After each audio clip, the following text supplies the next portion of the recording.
Dopamine হলো একটা neurotransmitter, যেটা কোনো কিছু পরিশ্রম করে যখন আমরা অর্জন করি তখন সেটা খরিত হয়। মানে it is a sort of reward system. আমাদের ব্রেন আমাদেরকে পুরস্কৃত করে ডোপামিনের যে ফিলিংস সেটা দিয়ে। কিছুটা সেই নেশার জিনিসের মতো। বেশ কিছু নেশার জিনিস আছে যেটা সেবন করলেও কিন্তু ডোপামিন খরিত হয়। কিন্তু যদি নেশার জিনিস বারবার বারবার আমরা নিতে থাকি, তাহলে দেখা গেছে যে ওই ডোজে আর হয় না। যে ১ গ্লাস মদে যার হয়ে যেত, তাকে পরে ১ বোতল মদ খেতে হয়।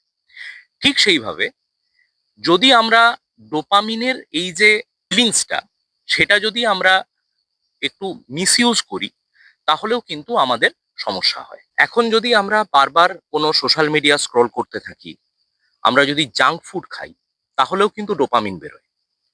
কিন্তু এই ডোপামিন, এটা আমাদের একটা শর্ট টার্ম প্লেজার দেয়। আর অন্যদিকে আমরা যদি হেলদি হ্যাবিটস মেনটেন করি, আমাদের একটা বডি শেপে থাকে, আমাদের যদি স্মার্টনেস থাকে, কনফিডেন্স থাকে, আমরা যদি একটা পরীক্ষা পড়াশোনা করে একটা ভালো রেজাল্ট করি বা কোনো ভালো কাজ করি, তাহলে যেটা আসে সেটা আমাদের একটা লং টার্ম প্লেজার দেয়।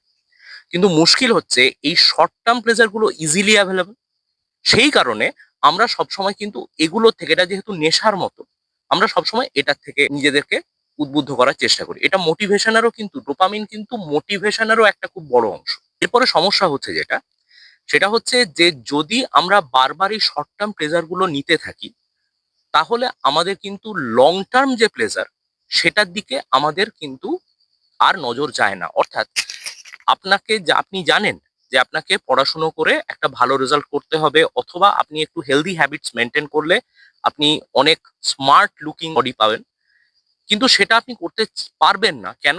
কারণ আপনার আসক্তি জন্মে গেছে ওই শর্ট টার্ম প্লেজার গুলোর দিকে। মানে আপনি জাঙ্ক ফুড খাচ্ছেন, আপনি সোশ্যাল মিডিয়া স্ক্রল করে যাচ্ছেন। আর ঠিক এইখানে যে আইডিয়াটা আসছে, তার নাম হচ্ছে ডোপামিন ডিটক্স। এটার মানে কি? আস্তে আস্তে, একদিনে তো হবে না, সবকিছুই আস্তে আস্তে করতে হবে।